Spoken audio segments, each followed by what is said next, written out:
মক্কার কাফেররা দেখে কোনোভাবে আল্লাহর নবীকে ঠেকাতে পারে না। শেষ পর্যন্ত তারা খাত্তাবের ছেলে ওমরের বাড়িতে গেছে বিশাল বাহিনী নিয়ে। আবু জেহেল, আবু লাহাব, উতবা, শাইবা, ওলীদ ইবনে মুগীরারা খাত্তাবের ছেলে ওমরের বাড়িতে গেছে। যে বলে, ওমর শোনো শোনো, তুমি হলো আমাদের সবচেয়ে বড় নেতা, তুমি হলো শক্তিশালী সাহসী যুবক, আমরা তোমার কাছে একটা বিপদে পড়ে এসেছি। ওমর বলে, কি বিপদ বলো? বলে, এই মুহাম্মদ আমাদের বিরুদ্ধে অপপ্রচার করে, এই মুহাম্মদ বানায়া বানায়া কবিতা বলে সেটাকে কোরআন বলে চালায় দেয়। ওমর বলো, আমরা তো মুহাম্মাদের এই কর্মকাণ্ড মেনে নিতে পারি না। বলেন নাউজুবিল্লাহ।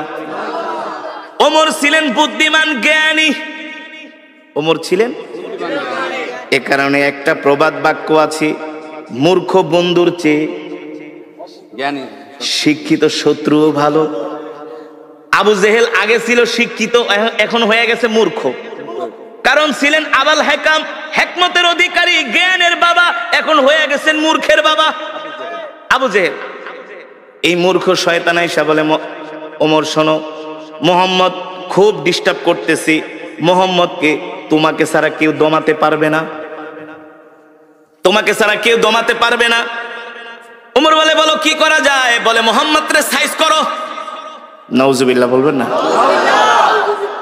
আরে আল্লাহ নবীকে সাইজ করবে পৃথিবীতে এমন কারো ক্ষমতা আছে নাকি? শক্তি আছে নাকি? এই কোরআন তো কারো বানানো কোরআন না, এই কোরআন তো আল্লাহর জবানের কালাম। যে কোরআনের বিরুদ্ধে কথা বলে সে আল্লাহর বিরুদ্ধে কথা বলে।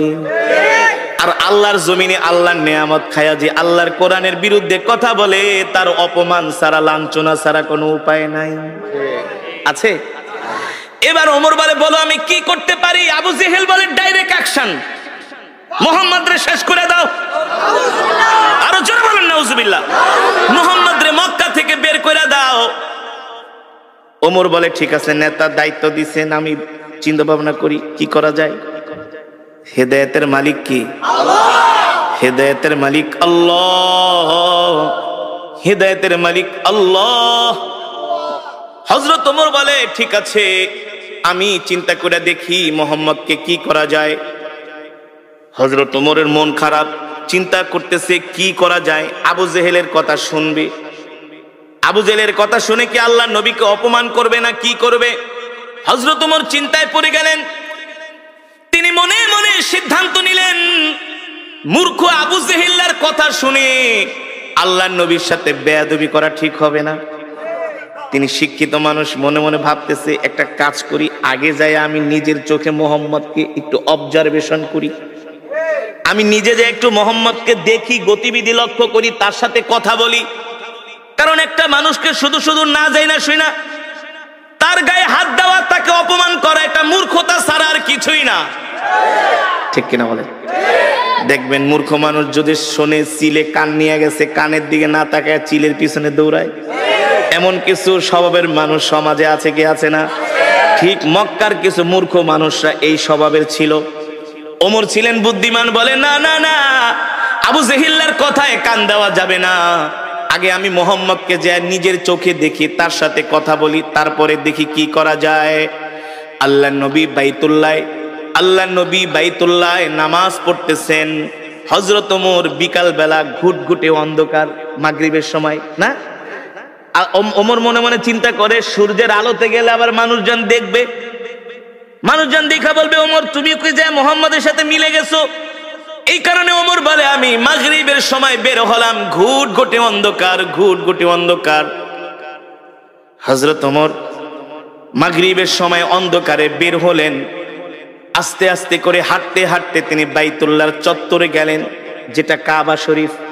কোনটা? যেটা কাবা শরীফ, সেখানে গেলেন। হযরত ওমর বলে, আমি যে কাবার দেয়ালের পাশে লুকায় আছি, পালিয়ে আছি, যাতে মুহাম্মদ আমাকে না দেখে। আমি দেখি সুন্দর সুদর্শন একজন পুরুষ, সুন্দর সুদর্শন, অপরূপ সৌন্দর্যের অধিকারী। সুবহানাল্লাহ। হযরত ওমর বলে, আমি প্রথম মুহাম্মদকে দেখলাম, আমি তার সামনের সাইড দেখি নাই, শুধু পিছনের সাইড দেখছি। তার হাতগুলো এত সুন্দর, তার আঙ্গুলগুলো এত সুন্দর, পিছন থেকে তার কানগুলো এত সুন্দর। আমার নবীর চুলগুলো ছিল কোকড়া কোকড়া, অত কোকড়া না, অত লম্বাও না। সুবহানাল্লাহ। হযরত ওমর বলে মুহাম্মাদের চুলগুলো আমি, আল্লাহর নবীর চুলগুলো আমি পিছন থেকে দেখলাম, দেখি তিনি নামাজে দাঁড়ায় আছেন, তার চুল বেয়ে বেয়ে ঘাম পড়তেছে, আমার কাছে মনে হলো এক একটা মুক্তার দানা ঝরতেছে। হযরত ওমর বলে আমি মুহাম্মাদের পিছনে দাঁড়ায় তাকে দেখতেছি, দূর থেকে দেখতে তার এত সুন্দর আকর্ষণীয় বডি ফিগার। সুবহানাল্লাহ। আমার নবী কেমন সুন্দর ছিলেন, কেমন সুন্দর ছিলেন, এমন সুন্দর, এমন সুন্দর পৃথিবীতে আল্লাহ তাআলা এত সুন্দর করে পৃথিবীতে কাউকে বানায় নাই, আর বানাবেও না। হযরত ওমর বলে আমি এবার মুহাম্মাদের পিছন দিকে দেখতেছি, মনে আছে নাকি? ওই যে হযরত ওমর বলে আমি বাইতুল্লাহ গেলাম মুহাম্মদকে অবজারভেশন করার জন্য, পরীক্ষা করার জন্য। আবু জেহেলদের কথা শুনে খামাকা মুহাম্মদের সাথে খারাপ ব্যবহার করব না, আগে নিজের চোখে যায় আমি মুহাম্মদকে দেখি আসলে সে ব্যক্তিটা কেমন। এবার হযরত ওমর বলে আমি পিছনে দাঁড়ায় দাঁড়ায় মুহাম্মাদের পিছনের সৌন্দর্য দেখাই আমি পাগল হয়ে গেছি। আল্লাহু আকবার। আরে এত সুন্দর মানুষটা মিথ্যা কথা কিভাবে বলে? এটা তো হইতে পারে না। মক্কার কাফেরা বইলা গেছে এ ওমর, মুহাম্মদ হলো একটা মিথ্যাবাদী, মুহাম্মদ হলো একটা পাগল। বলেন নাউজুবিল্লাহ। মুহাম্মদ হলো একটা জাদুকর। হযরত ওমর বলে আমি পিছনের দিকে তাকায় তাকায় দেখতেছি মুহাম্মদের সৌন্দর্য এত সুন্দর, আর তার চেয়ে বড় সুন্দর হলো মুহাম্মদ এত চমৎকার কইরা কইরা কোরআন পড়ে, কোরআন পড়ে। আল্লাহু আকবার। জোরে বলুন আল্লাহু আকবার। আল্লাহর নবী কোরআন পড়তেছেন, হযরত ওমর পিছনে দাঁড়ায় দাঁড়ায় শুনতেছে, আর মনে মনে ভাবে মক্কার কাফেররা তো আমাকে ঠিকই বলছে, মনে হয় এই লোকটা বানায় বানায় কবিতা বলে, নালে এত সুন্দর ছন্দে ছন্দে কিভাবে সে মিলায় মিলায় বলে। আল্লাহু আকবার। আল্লাহর নবী কোরআন পড়তেছেন, আর ওমর চিন্তা করতেছেন আরে মুহাম্মদ মনে হয় বানায় বানায় কবিতা বলে। আল্লাহর নবী বলে ওমা হুয়া বিকাউলি শাইর কলিলাম মা তুমিনুন। আল্লাহু আকবার। আল্লাহর নবী বলে এ তুমি আমাকে কবি বলতেছো, আমি কবি না, আমি হলাম নবী। যদি তুমি স্বীকার করো ইমানদার হও। আল্লাহু আকবার। ওমর কয় কিরে এই লোকটারে যে আমি কবি বলছি এটা সে জানে কিভাবে? ওমর তো বলতেছে মনে মনে, বুঝেন নাই? কিন্তু আল্লাহ নবী বলতেছে ওমা হুয়া বিকাউলি শাইর, আমি কবি না। ওমা হুয়া বিকাউলি শাইরিন কলিলাম মা তুমিনুন, তোমরা অল্প মানুষই বোঝো যে আমি কবি না, আমি হলাম আল্লাহর নবী। যদি তোমাদের ঈমান থাকে আর তোমরা অল্প মানুষই ঈমান গ্রহণ করবে। ঠিক কিনা বলেন? হযরত ওমর বলে কিভাবে বললো, কিভাবে সে বুঝলো আমি যে তার নামে বলতেছি সে কবি? এবার হযরত ওমর বলে সে যেহেতু আমার মনের কথা জানা গেছে, তাহলে মনে হয় এই লোকটা হলো একটা গণক, গণকরাই তো মানুষের মনের কথা। আল্লাহ নবী বলেন ওমা হুয়া বিকাউলি শাইর কলিলাম মা তুমিনুন ওয়ালা বিকাউলি কাহিন কলিলাম মা তাযাক্কারুন। আল্লাহু আকবার। এ তুমি আমাকে গণক ভাবতেছো, আমি গণক না, আমি গণক না। তুমি যেটা ভাবতেছো তোমার ভাবা সত্য নাই, আমি হলাম আল্লাহর নবী। ঠিক কিনা বলেন? তানজিলুম মির রাব্বিল আলামিন। আমি গণক না, আমি গণক না, আমি যেটা পড়তেছি সেটা হলো আমার রবের পক্ষ থেকে কোরআন। আল্লাহু আকবার। হযরত ওমর বলে এ লোকটাকে আমি গণক বললাম, সে বলে আমি গণক না, আমি যে তাকে গণক বললাম সেটা কিভাবে জানলো? আল্লাহু আকবার। আবার বলতেছে আমি যেটা তেলাওয়াত করতেছি এটা হলো আমার রবের পক্ষ থেকে আমাকে দেওয়া কোরআন। হযরত ওমর অবাক হয়ে গেল যে আমার মনের কথা এই লোক কিভাবে জানে। এখন রহস্য লাগছে কি লাগছে না? হযরত ওমর বলে এই রহস্যর উদ্ঘাটন আমাকে করতেই হবে, আর যদি রহস্যর উদ্ঘাটন করতে হয় তাহলে তো আল্লাহর নবীর সাথে কথা বলতে হবে। কথা না বলে তো আর রহস্যর উদ্ঘাটন করা যাবে না। হযরত ওমর দাঁড়ায় আছে। আল্লাহর নবী যখন নামাজ শেষ করলেন, আল্লাহর নবী তার হুজরার দিকে যাবেন, হযরত ওমর যায় তার পথ রোধ করলেন, বললেন ইয়া মুহাম্মদ কিফ, ও মুহাম্মদ দাঁড়ান, আপনার সাথে আমার কিছু কথা আছে। আল্লাহর নবী বলে ইমশি মাই, চলেন আমার সাথে, আমার বাড়িতে যেয়ে কথা বলবো। আল্লাহর নবী হযরত ওমরকে নিয়ে বাড়িতে চলে গেলেন। সুবহানাল্লাহ বলে। আল্লাহর নবী হযরত ওমরকে নিয়ে বাড়িতে চলে গেলেন। আল্লাহ নবীর সাথে হযরত ওমর যখন বাড়িতে গেলেন, হযরত ওমর বারবার আল্লাহ নবীর চেহারার দিকে তাকায়, সুবহানাল্লাহ। আর সে নিজে নিজে মাপতেছি, ভাবতেছি, চিন্তা করতেছি, আল্লাহ নবীকে বোঝার চেষ্টা করতেছে। মক্কার সব কাফেরেরা যার বিরুদ্ধে, আমি আজকে তার সামনে। হ্যাঁ, মক্কার কাফেরেরা যার বিরুদ্ধে এত মিথ্যা প্রোপাগান্ডা ছড়িয়েছে, আমি তার সামনে। কিন্তু তার চেহারা দেখলে মনে হয় সে হলো পৃথিবীর সবচেয়ে ভালো মানুষ। তার সাথে কথা বললে মনে হয় তার মতো এত সুন্দর আখলাকওয়ালা, ব্যবহারওয়ালা মানুষ মক্কার জমিনে একজনও নাই। জোরে বলেন আল্লাহু আকবার। আরে জোরে বলুন আল্লাহু আকবার। হযরত ওমর বলে, সেই দিনই আমি আল্লাহর নবীর জবানে কোরআন শুনে আমি ইসলামের প্রতি আমি দুর্বল হতে লাগলাম। দুর্বল হতে? এই যুবক, ওমর তো তোমার চাইতে জ্ঞানী কম ছিল না। এ যুবক, ওমর তো তোমার চাইতে কম বুঝতো না। এ যুবক ও মুসলমান, হযরত ওমরকে বলা হয় মেজাজে ওহী। আল্লাহ তাআলা যার কথা অনুযায়ী কোরআনের মধ্যে 21 জায়গায় আয়াত নাজিল করেছে। আল্লাহু আকবার। সেই ওমর আয়েশা এবার আল্লাহর নবীর কাছে আত্মসমর্পণ করতেছে। কি করতেছে? সেই ওমর আয়েশা বলে, গো আল্লাহর নবী, মক্কার কাফেরদের কথা শুনে অনেক ভুল করছি, আপনার সাথে অনেক শত্রুতামি করছি, দুশ্মনী করছি। আর না, আর না, আর না। মক্কার কাফেরেরা তো আমাকে আপনার কল্লা কাটার জন্য বলছে। আপনার কল্লা তো দূরের কথা, আমি ওমরের কল্লাটা আপনার কাছে জান্নাতের বিনিময়ে বিক্রি করে দিলাম। ওমর কালেমা পড়ে মুসলমান হয়ে গেলেন। যুবক, তুমি তো নামাজই পড়ো না, নিজেকে মুসলমান দাবি করো। আছে না সমাজের মধ্যে? মসজিদে মুসল্লি নাই, নামাজ পড়ে না, নিজেকে অনেক বড় মুসলমান দাবি করে। আর হযরত ওমর আল্লাহর নবীর হাতে হাত রেখে কালেমা পড়ে মুসলমান হয়ে গেলেন। হযরত ওমর মুসলমান হওয়ার পরে হযরত ওমর বলে, আল্লাহর নবী, আমাকে অনুমতি দেন, আমি মক্কার সব গোত্রের মানুষের কাছে যে দ্বীনের দাওয়াত দিব। আল্লাহর নবী বলে, ওমর আস্তে আস্তে। হযরত ওমর বলে, আস্তে আস্তে কে? আপনি কি সত্য নবী না? চলে বলেন সুবহানাল্লাহ। আমি অবশ্যই সত্য নবী।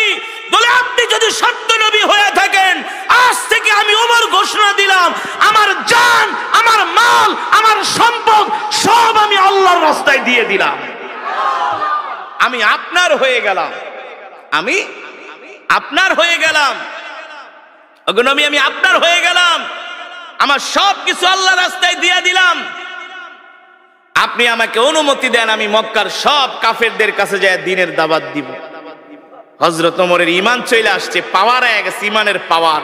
এখন আর আল্লাহ ছাড়া কাউকে ভয়। মুসলমানদের দ্বিতীয় খলিফা নাম কি? ওমর। জোরে বলুন, নাম কি? ওমর কে? সারা পৃথিবীতে এখন যত রাষ্ট্রপ্রধান আছে, এই সব রাষ্ট্রপ্রধানদেরকে ওমর পকেটে নিয়ে ঘুরতে পারে। সারা পৃথিবীর রাষ্ট্রপ্রধানদের মাথায় যে ঘিলু আছে, এই ঘিলু ওমরের বাম আঙ্গুলের ভিতরে ছিল। সারা পৃথিবীতে যত আধুনিক রূপকার যা হয়েছে, রাস্তাঘাট, কালভার্ট, ব্রিজ, সারা পৃথিবীকে আজকে যেভাবে সাজানো হয়েছে, সব হযরত ওমরের পরিকল্পনা। জানেন, এই যে নাইট গাটের যে প্রচলন, খাল খনন করার যে প্রচলন, তারপরে আপনার সেনাবাহিনী গঠন করার যে প্রচলন, দেশের সীমান্ত পাহারা দেওয়ার যে বিএসএফ, বিডিআর, যে সীমান্তের অতন্দ্র প্রহরী, এই সব কিছু গঠন করেছিলেন হযরতে ওমর। সব করেছিলেন মোল্লারা। কারা কারা কারা কারা? মোল্লারা। হ্যাঁ, হযরত ওমর কে? তিনি খাত্তাবের ছেলে ওমর। তোমার মতো আমার মতো এই ছোটখাটো নেতা না। ওমরকে দেখলে ইবলিস শয়তান পর্যন্ত ভয় পাইত। এই ওমর কে? যাকে বলা হয় মেজাজে ওহী, যাকে বলা হয় মেজাজে ওহী, এই ওমর কে? আল্লাহু আকবার। এখনো কালেমা পড়ে মুসলমান হয় নাই। ওমর ছিল আল্লাহর নবীর সবচেয়ে বড় দুশমন। সবচেয়ে বড় কি? মক্কার আবু জেহেল এসে ওমরকে খেপায় দিছে, ওমর, তোমার মতো একটা সাহসী যুবক থাকতে মুহাম্মদ আমগো ধর্মের 12টা বাজায় ফেলাইতেছে। ছেলে ওমর, তোমার রক্তের দাম আছে, তোমার বংশের দাম আছে। মুহাম্মদের মতো একটা গরিব মানুষ যার আশেপাশে কেউ নাই, সেই শুধু একটা কোরআন দিয়া পুরো মক্কাটারে জ্বালায় ফেলাইতেছে।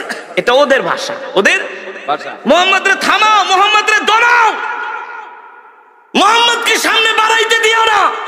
আমরা এত বড় বড় নেতা থাকতে মুহাম্মদ আমাদের সামনে এসে আমাদের ধর্মের নামে এসে অপপ্রচার করে যায়, এটা ওদের ভাষা। আসলে তো অপপ্রচার না, আল্লাহর নবী তো কোরআনের প্রচার করে, ঠিক কিনা বলেন? আল্লাহর নবী বলছেন, আল্লাহ তাআলা বলছে, হাবিব ইয়া আইয়ুহার রাসূল বাল্লিগ মা উনজিলা ইলাইকা মির রাব্বিক ওয়া ইল্লাম তাফআল ফামা বাল্লাগতা রিসালাতা। বাংলাদেশের কিছু মানুষ মনে করে শুধু ওয়াজ করা হুজুরদেরই দায়িত্ব। কিছু মানুষ মনে করে না যে ধর্মের কথা শুধু হুজুররা বলবে, না, ধর্মের কথা শুধু হুজুররা বলবে না। ইসলাম ধর্মটা আল্লাহর কাছ থেকে হুজুররা লিস্ট নেয় নাই। এই ধর্মের কথা বলা, কোরআনের কথা বলা, রাসূলের হাদিসের কথা বলা প্রত্যেকটা ঈমানওয়ালা মুসলমানের দায়িত্ব, দায়িত্ব, কর্তব্য, ঠিক কিনা বলেন?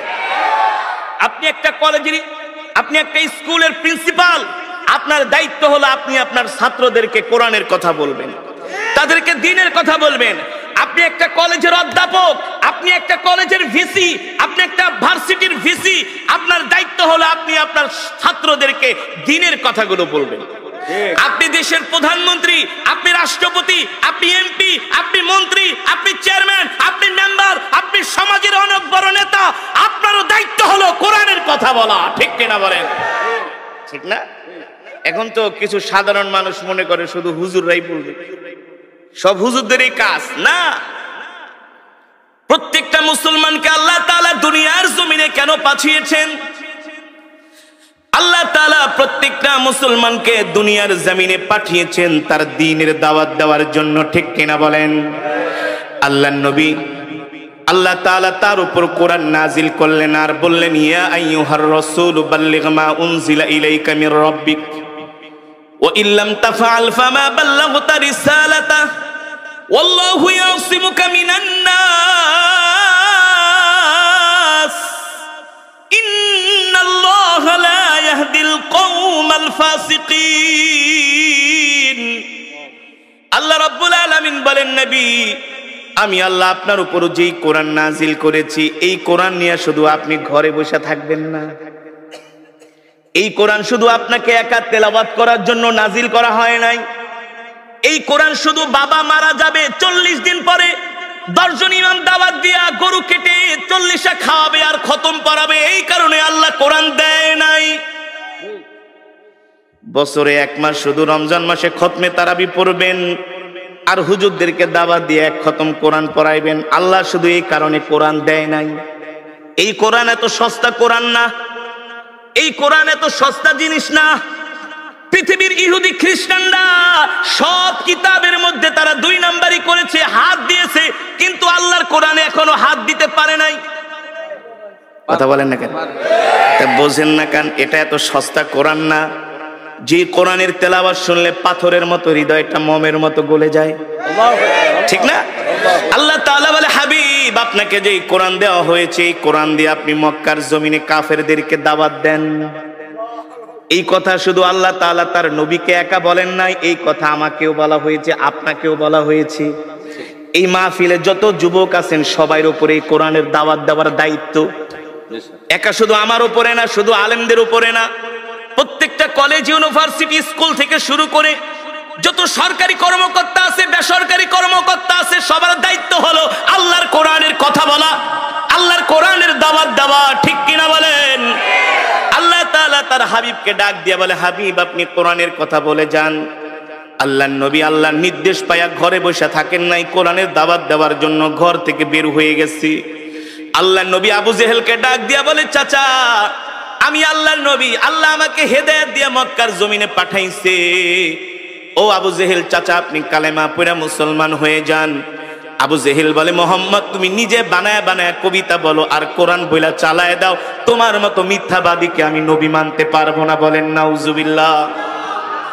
আমার নবী না ছিলেন চিকন, না ছিলেন মোটা, স্লিম, স্মার্ট, সুদর্শন। এখন তো যুবকরা জিম করে, বডি বিল্ড আপ করে, কি করে? জিম করে, জিম। নামাজ নাই, রোজা নাই, হাফ প্যান্ট পরে শুধু জিম করে সারাদিন, বডি বিল্ড আপ করে। যুবক, তোমার নবী কে জানো? পৃথিবীর সবচেয়ে সৌন্দর্য আল্লাহ আমার নবীকে দান করছে। আল্লাহু আকবার। শুধু সুন্দর নয়, পৃথিবীর যত মেধা, যত জ্ঞান, যত ইলম, উতিতুল ইলম, যত জ্ঞান আছে সব জ্ঞান দিয়া আল্লাহ আমার নবীকে দুনিয়াতে পাঠিয়েছেন। আল্লাহু আকবার। রাষ্ট্র পরিচালনা করার যোগ্যতা কি? রাষ্ট্র পরিচালনা করার যোগ্যতা, ময়দানে যুদ্ধ করার দক্ষতা আমার নবীর যেমন ছিল, পৃথিবীর এমন কোন যোদ্ধা, এমন কোন রাষ্ট্রপ্রধান আজ পর্যন্ত আসে নাই, আসবেও না। সব দিকে আমার নবী ছিলেন 100-তে 100। জোরে বলেন সুবহানাল্লাহ। এই কারণেই আম্মা জান আয়েশা বলেছেন, মিশরের রমণীরা, মিশরের প্রেসিডেন্টের স্ত্রী, আজিজ মিস্ত্রির স্ত্রী জুলাইখা রানিং প্রেসিডেন্ট মিশরে। কোথায়? পয়গম্বর ইউসুফ আলাইহিস সালামের চেহারা দেখা পয়গম্বরের জন্য পাগল হয়ে গেছে, পাগল হয়ে গেছে। আমি যখন মিশরে পড়াশোনা করতাম, আমি মাঝে মাঝে কায়রোতে যেতাম, কায়রোর বাজারে। তো মাঝে মাঝে কায়রোতে যাওয়ার পরে এত সুন্দর মিশরের পুরুষগুলো, সব এক সাইজ। কয় সাইজ? দেখতে যেমন একেবারে এক সাইজ, এমন সুন্দর, এমন সুদর্শন, যেটা ভাষায় প্রকাশ করার মতো না। তো পুরুষের সৌন্দর্য যদি এমন হয়, তো রমণীরা কেমন হইতে পারে? এবার চিন্তা করেন তো, জুলাইখা কেমন সুন্দর। সে পয়গম্বর ইউসুফের চেহারা দেখে পাগল হয়ে গেছে। জুলাইখার বান্ধবীরা চিঠি লেখছে, এ জুলাইখা, কার জন্য পাগল হলি? তুই একটা প্রেসিডেন্টের স্ত্রী হইয়া সাধারণ একটা গোলামের জন্য পাগল হয়ে গেছস। জুলাইখা বান্ধবীদেরকে পত্র লেখছে, এই দূর থেকে সমালোচনা করিস না, সামনে আইসা একটা নজর দেখা যা, ক্র্যাশ খেয়ে যাবি, ক্র্যাশ, পাগল হয়ে যাবি, নজর ফিরাইতে পারবি না। সুবহানাল্লাহ। জোরে বলুন সুবহানাল্লাহ। জুলাইখা ছিলেন চালাক, বুদ্ধিমতী। তার বান্ধবীদেরকে ডাকছে, আয়, দূরে থেকে তো আমারে গালাগালি করো, সামনে আইসা দেখা যা, এক ঝলক দেখা যা, এক নজর দেখা যা। জুলাইখার বান্ধবীরা আসছে, সবার হাতে আপেল দিয়েছে। কি দিয়েছে? আপেল আর ছুরি দিছে। যে গোলামে লেগা পাগল হইছি, একটু পরে গোলাম এদিক দিয়ে যাবে, এক নজর দেখবি, বেশি না। কয় নজর? এক নজরের বেশি দেখা যাবে না, নিষেধ, বারবার তাকানো যাবে না। জুলাইখার বান্ধবীরা গেলে পাগল হয়ে গেছে। কি এমন পুরুষ যেটা একেবারে এক নজর দেখা লাগবে? কি এমন সৌন্দর্য? জুলাইখার বান্ধবীরা তো আর বোঝে নাই, যখন পয়গম্বর ইউসুফ আলাইহিস সালাম সামনে দিয়ে হেঁটে যাচ্ছে, জুলাইখার বান্ধবীরা খুশ গল্প করে আর আপেল খায় কেটে কেটে। পয়গম্বর ইউসুফ যাচ্ছেন, এক বান্ধবী আর এক বান্ধবীকে, বন্ধু দেখ, তাকায় দেখ, এটা কি মানুষ নাকি ফেরেশতা? সুবহানাল্লাহ। এটা মানুষ যাচ্ছে নাকি ফেরেশতা? মানুষের চেহারা তো এত সুন্দর না। আল্লাহু আকবার। জুলাইখার বান্ধবীরা আপেল খাইব তো দূরের কথা, পয়গম্বর ইউসুফ আলাইহিস সালামের চেহারার দিকে তাকায়, আপেল কাটতে কাটতে একেবারে আঙ্গুল কেটে ফেলায় রক্ত বের করে ফেলাইছে। কিন্তু তার নজর চেহারার থেকে নজর ফিরাতে পারে না। জুলাইখা ছিলেন বুদ্ধিমতী, সেও কিছু তাকাই আছে এক নয়নে। জুলাইখা ডাক দিয়ে, কিরে, আপেল খাবি না ওই গোলামডারে দেখবি? জুলাইখা সব বান্ধবীরা হাতের দিকে তাকায় দেখে আঙ্গুল কেটে ফেলাইছে, রক্ত পড়তেছে। জুলাইখাকে, ব্যাপার কি? পিছনের থেকে না গালাগালি করছিলি, পিছনের থেকে না ভৎসনা করছিলি, এখন তারে দেখার পরে চোখ ফিরাইতে পারস না, আঙ্গুল কেটে ফেলাইছস, কারণ কি? জুলাইখার বান্ধবীরা, বান্ধবী রে, মাপ চাই, ভুল করছি, সরি। এই গোলাম যে এত সুন্দর জীবনেও কোনোদিন ভাবতে পারি নাই, মনে হয় এটা মানুষ না, আসমান থেকে ফেরেশতা আইসা পড়ছে। আল্লাহু আকবার। জোরে বলেন আল্লাহু আকবার। আম্মা জান আয়েশা সিদ্দিকা রাদিয়াল্লাহু তাআলা আনহা বলেন, মিশরের রমণীরা পয়গম্বর ইউসুফের চেহারা দেখে আঙ্গুল কাটতে কাটতে, আপেল কাটতে কাটতে তারা আঙ্গুল কেটে ফেলেছে, তারা রক্তাক্ত হয়ে গেছে। আমার স্বামী মুহাম্মদ সাল্লাল্লাহু আলাইহি ওয়াসাল্লামের চেহারা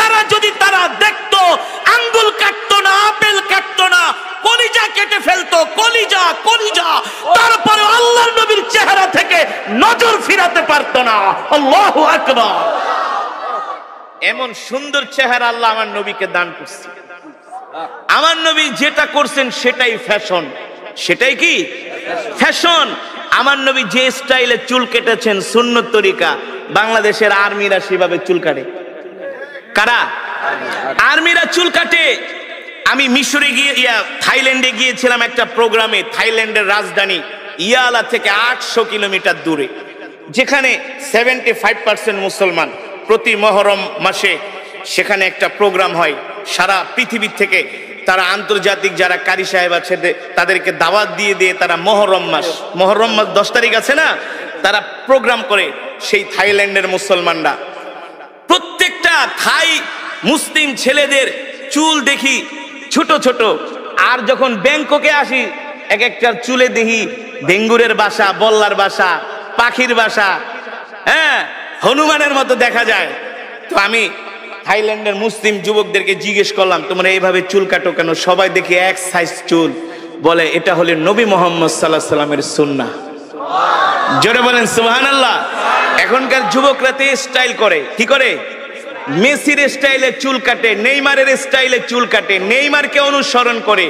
তাদের গায়ের গেঞ্জি এমন টাইট, তারা প্যান এমন ভাবে পরে পাছার অর্ধেক বের হয়ে যায়। এমন যুবক আছে কি আছে না? পুরা মাথা খালি, উপর দিয়া চুল। জিজ্ঞেস করি এইভাবে চুল কাটছো? বলে হুজুর এটা হলো এখন বর্তমান সময়ের আধুনিক স্টাইল, আধুনিক ফ্যাশন। এভাবেই আধুনিক মডার্ন যারা, তারা এইভাবেই চুল কাটে। যুবক তুমি জানো না পৃথিবীর সবচেয়ে আধুনিক ছিলেন তোমার আমার নবী, বিশ্ব নবী জনাবে মুহাম্মদুর রাসূলুল্লাহ সাল্লাল্লাহু আলাইহি ওয়াসাল্লাম। ঠিক কিনা বলেন? তিনি 1450 বছর আগে যেই ফর্মুলা দিয়ে গেছেন, বর্তমান আধুনিক বিজ্ঞান সেটা মানতে বাধ্য। সেটা কি? মানতে বাধ্য। তোমার আমার নবীকে জানো, তোমার আমার নবীকে জানো। পৃথিবীর যত যোগ্যতা, সব যোগ্যতা আল্লাহ তাআলা আমার নবীকে দান করেছিলেন। আমার নবী প্রতি সোমবার আর বৃহস্পতিবার রোজা রাখতেন।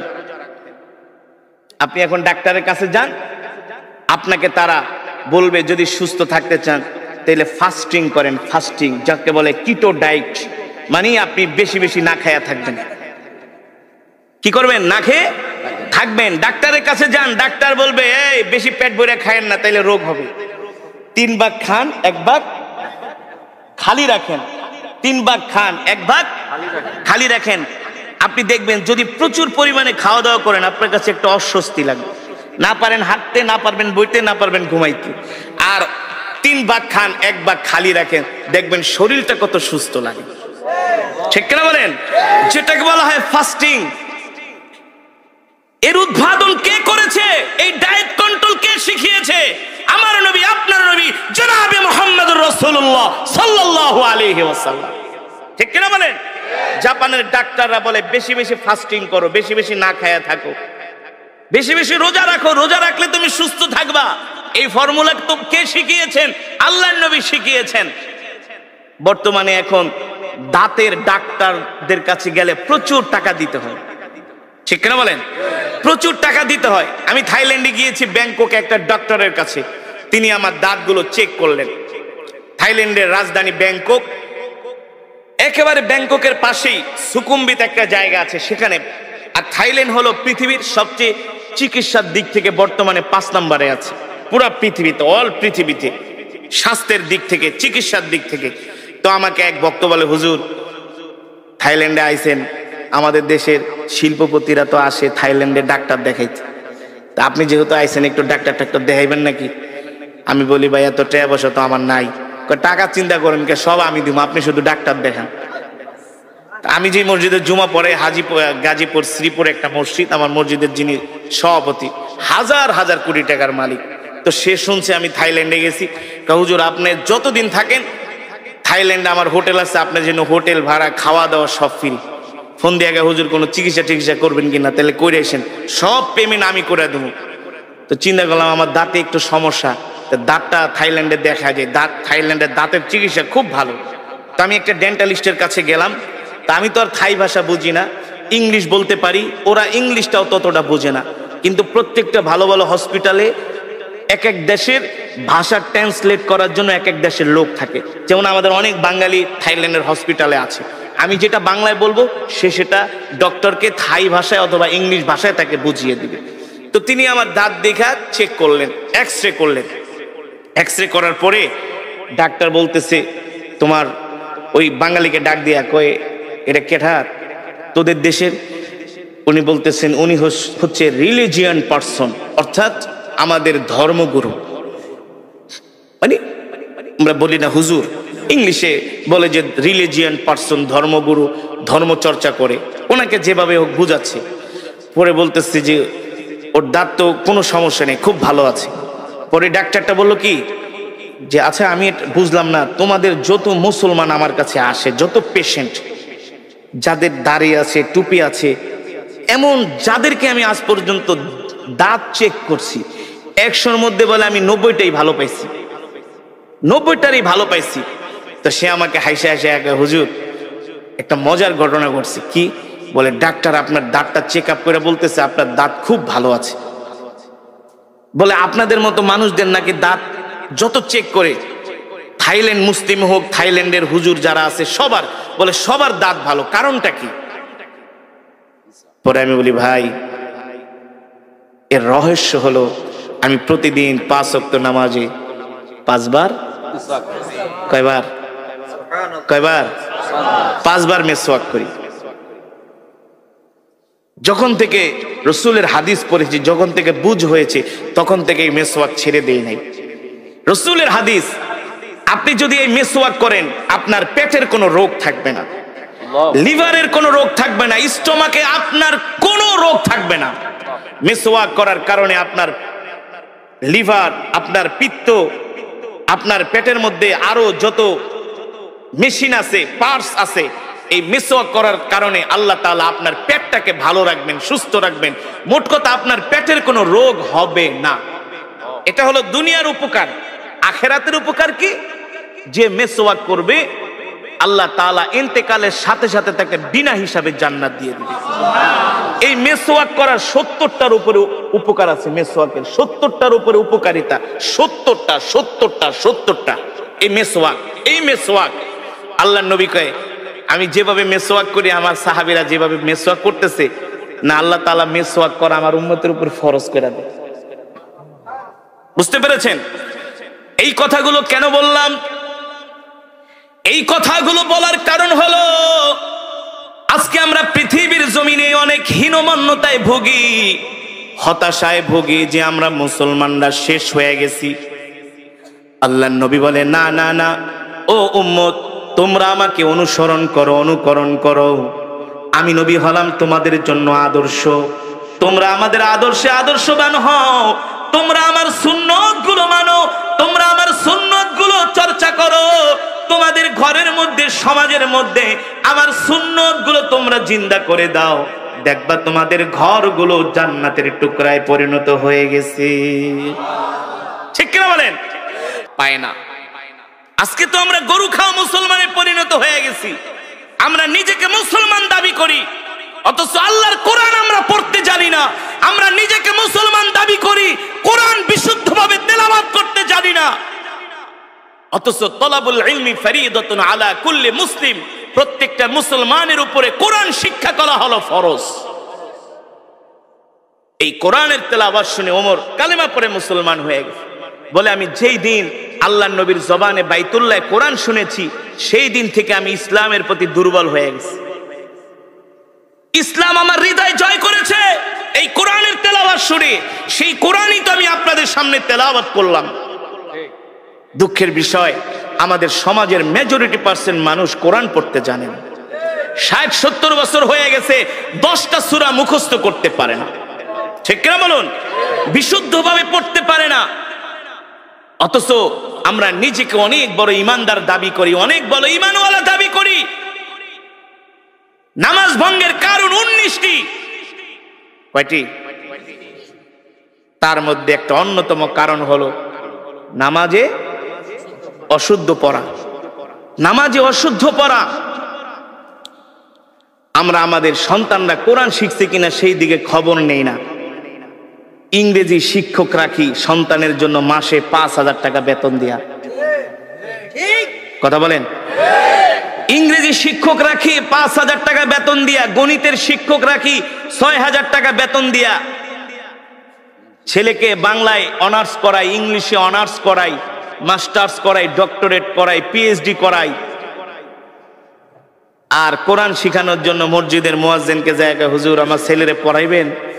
কয় পড়ামু। বেতন কত? কয় বেশি না, 500 দিতে পারেন। কত? তাও মাসে, বছরে 6 মাস বাকি।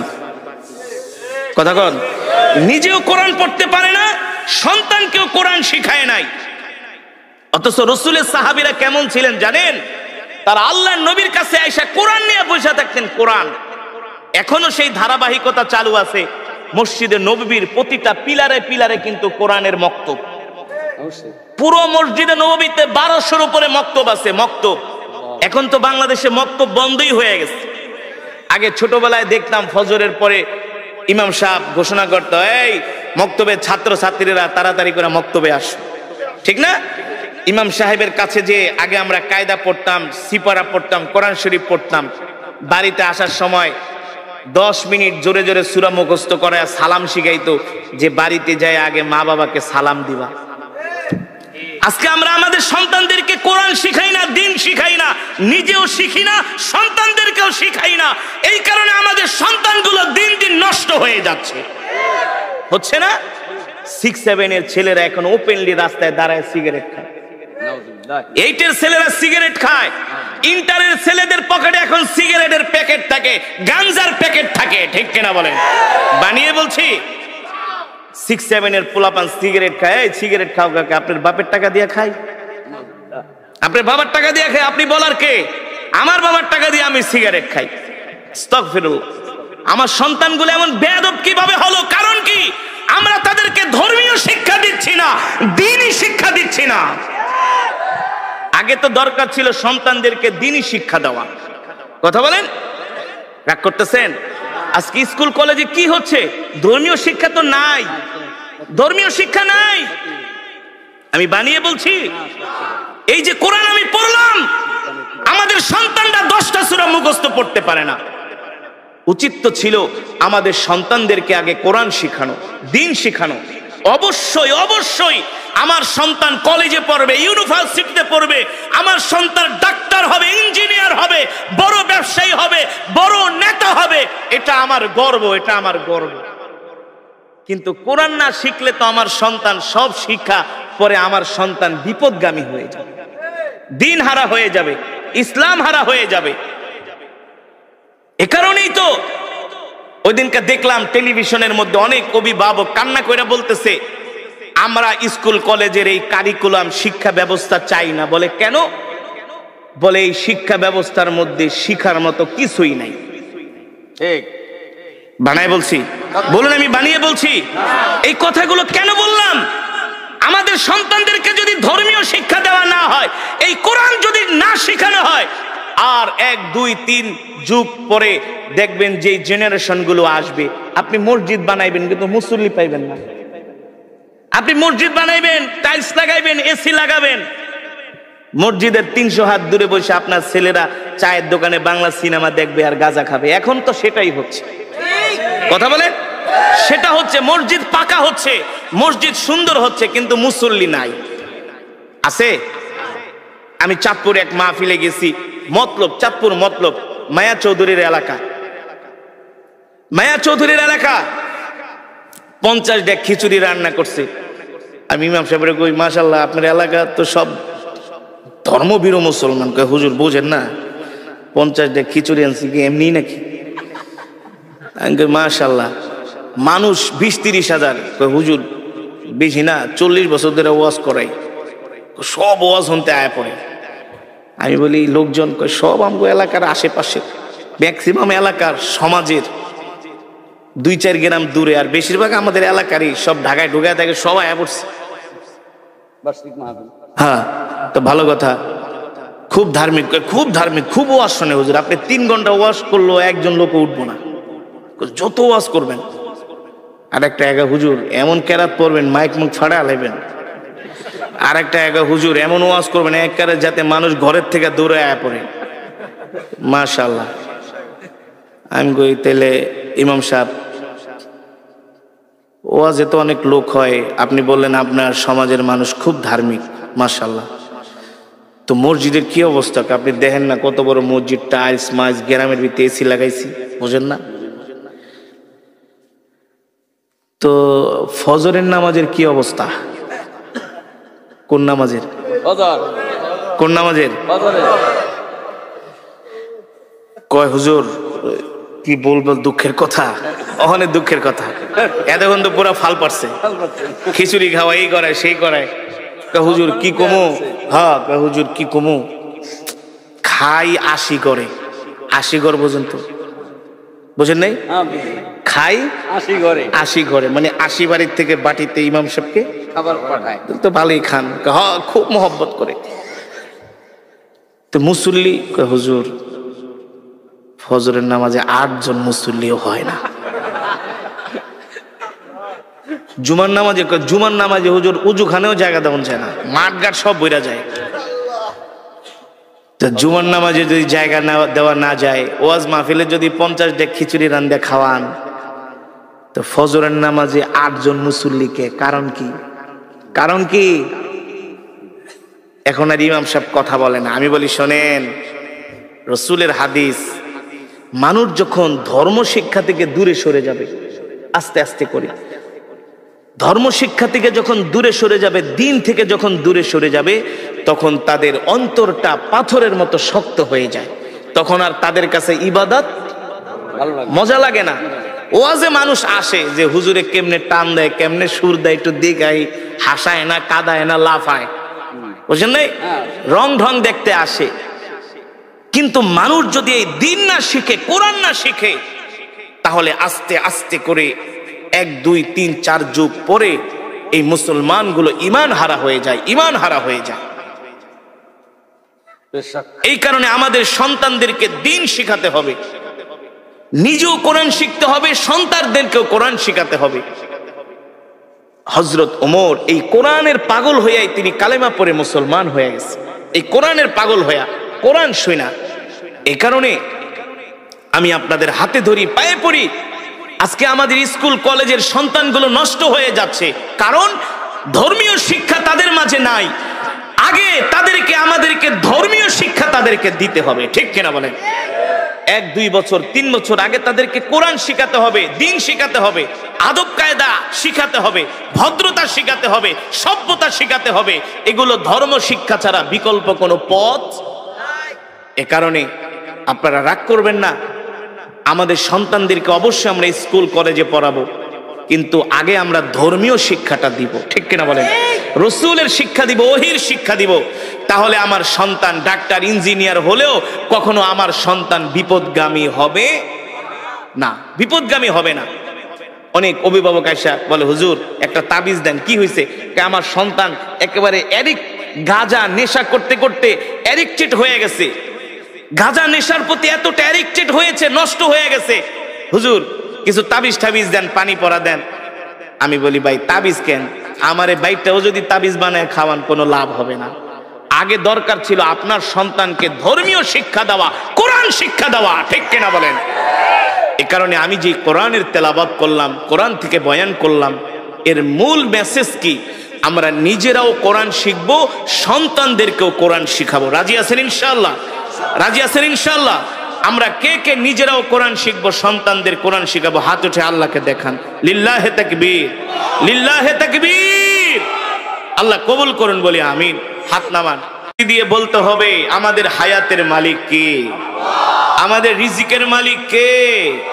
মুসলমান আমরা কার গোলাম? এক আল্লাহর গোলাম, ঠিক কিনা বলেন? মুসলমান এই আসমান কার?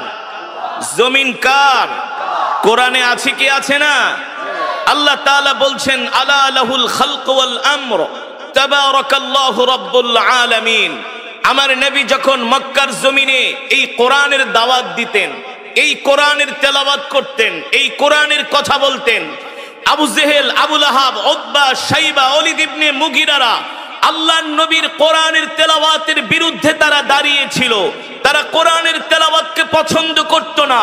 মক্কার মানুষ যাতে কোরআন শুনতে না পারে, তারা সব রকমের বাধার প্রাচীর হয়ে দাঁড়িয়েছিল। আল্লাহ তাআলা নবীকে ডাক দিয়া বলে, হাবিব, আপনি মক্কার কাফেরদেরকে বলে দেন, আলা লাহুল খালক ওয়াল আমর তাবারাকাল্লাহু রাব্বুল আলামিন। এ মক্কার কাফেরেরা, আমি যেই কোরআন পড়ছি, এই কোরআন আমি মুহাম্মদ বানায়া বানায়া বলি না, এই কোরআন হলো আল্লাহর জবানের কালাম। ঠিক কিনা বলেন? এই কোরআন কোন কবির কাব্য নয়, এই কোরআন কোন পৃথিবীর মানুষের বানানো কোন কাব্য নয়, এই কোরআন হলো আল্লাহর জবানের কালাম। মক্কার কাফেরেরা তোমরা যতই বিরোধিতা করো না কেন, আমি আল্লাহর নবী মুহাম্মদ বলছি, আলা লাহুল খালক ওয়াল আমর, আসমান যার আইন চলবে তার। ঠিক কিনা বলেন? জমিন যার বিধান তার, বিধান চলবে তার। আল্লাহর নবী বলে, এই মক্কার কাফেরেরা, তোমরা কোরআনের বিরোধিতা করে কিছুই করতে পারবে না। ইন্না নাহনু নাযালনা যিকরা ওয়া ইন্না লাহু লাহাফিজুন। আল্লাহ তাআলা বলে, হাবিব, মক্কার কাফেরদেরকে বলে দেন, কোরআন আমার, আমি আপনার উপর কোরআন নাজিল করেছি, আর এই কোরআন হেফাজত করার দায়িত্ব আমি আল্লাহ আমার নিজ হাতে গ্রহণ করেছি। আল্লাহু আকবার। মুসলমান, কোরআনের বিরুদ্ধে কত ষড়যন্ত্র হয়েছে আজ পর্যন্ত। কোরআনের একটা নক্তা জের জবর পেশের মধ্যে কেউ পরিবর্তন করতে পারে নাই। পেরেছে বলুন? যেমন কোরআন তেমন আছে তেমনই থাকবে। এই কোরআনের নক্তা জের জবর পেশের মধ্যে কেউ পরিবর্তন করতে পারবে না। আর কোরআনের সুর হলো পৃথিবীর শ্রেষ্ঠ সুর। ঠিক কিনা বলেন? কত গান মার্কেটে আসে না?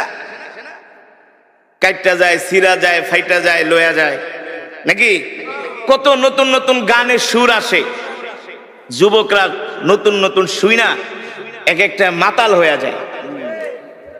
গানের সুর শুই না একেবারে খাম্বা ধরে দাঁড়ায় থাকে। 1 মাস 2 মাস গেলে ওই সুর, ওই গান মার্কেট আউট হয়ে যায়। ওই সুর আর কেউ শুনতে চায় না। ঠিক কিনা বলেন? আমার কথা বাস্তব নাকি অবাস্তব? আচ্ছা বলুন, একটা গান কয় মিনিটের হয়? সর্বোচ্চ 5-7 মিনিট। কেউ যদি 5-7 মিনিটের বেশি গান গায়, যত ভালো সুর হোক, যত মিউজিক, যতই কিছু লাগাক না কেন, আধুনিক বাদ্যযন্ত্র, দৌড়ো বেটা, এত ঘ্যান ঘ্যান প্যান প্যানানি ভালো লাগে না, নতুন কিছু বের কর। ঠিক কিনা বলুন? আমি আপনাদের সামনে যে কোরআন পড়েছি, সূরাতুর রহমান, কেউ যদি এক গান বারবার গায়, এই এক গান ভালো লাগে না। আমি যে কোরআনের তেলাওয়াত করলাম সূরাতুর রহমান, আমি 5 মিনিট পড়ি নাই, 10 মিনিট পড়ে নেই, প্রায় 20 মিনিটের কাছাকাছি। কয় মিনিট? 22 মিনিট। তো কোন শিল্পী উঠে যদি 22 মিনিট কোন গান গায়, ধরে ঘাত ধরে তাড়াতাড়ি নামা, আরে এক গান শুনতে আইছি নাকি? কথা বলুন। মুসলমান, আর কিভাবে বুঝাবো? এই কোরআন আল্লাহর জবানের কালাম। এই কোরআনের তেলাওয়াত শুধু 22 মিনিট নয়, 22 ঘন্টা নয়, 22 বছর নয়, 22 লক্ষ কোটি বছর নয়। এই কোরআন যদি কিয়ামত পর্যন্ত তেলাওয়াত হতে থাকে, যতই রাত বাড়বে, যতই দিন যাবে, ততই কোরআনের তেলাওয়াতের সুর আরো বাড়তে থাকবে, মানুষের হৃদয়ে ঢুকবে। ঠিক কিনা বলেন? আরে যুবক, আজকে তো তোমাদেরকে কোরআনের মজমায় পাওয়া যায় না, তোমাদের তো কোরআনের মাহফিলে পাওয়া যায় না, তোমাদের তো মসজিদে পাওয়া যায় না, তোমাদের তো জিকিরের মজমায় পাওয়া যায় না, তোমাদেরকে পাওয়া যায় আইপিএল বিপিএল খেলার টেলিভিশনের সামনে। রাত 3টা বাজে উঠে তোমরা আর্জেন্টিনা ব্রাজিলের খেলা দেখো, মেসি রোনাল্ডোর ভক্ত। ঠিক কিনা বলেন? কিন্তু যুবক জানো না, এই কোরআনের জন্য সাহাবীরা জীবন দিয়ে দিছে, জীবন জীবন জীবন। জিহাদের ময়দানে এসে আল্লাহর জমিনে আল্লাহর কোরআনের রাজ কায়েম করার জন্য শহীদ হয়ে গেছে, শহীদ। এখনো যারা কোরআন পড়তে পারেন না, মসজিদের ইমাম সাহেবের কাছে, খাদেম সাহেবের কাছে, মুয়াজ্জিন সাহেবের কাছে যায় কোরআন শিখবেন, বাধ্যতামূলক। ঘরওয়ালিকে কোরআন শিখাবেন, কোরআন শিখাবেন, কোরআন শিখাবেন। কোরআন শিক্ষা ছাড়া কোনো উপায় নাই। আমি বলে গেলাম হাসরের মাঠে আল্লাহ জিজ্ঞেস করবে, এই সব পড়াই তো পড়লি, কিন্তু আমার কোরআন কেন শিখলি না? কেন শিখলি না? কোরআন শিক্ষা করা ছিল ফরজ। তলাবুল ইলমি ফরিদাতুন আলা কুল্লি মুসলিম। এই কোরআন শিক্ষা করা ফরজ।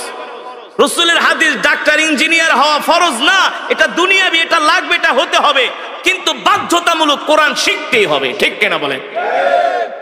সন্তানদেরকে, আর যদি অনেকের সন্তান আছে অনেকগুলো, দুইটাকে মাদ্রাসায় দেন, দুইটাকে স্কুলে দেন, এটা ব্যালেন্স করেন। ব্যালেন্স, সমস্যা কি?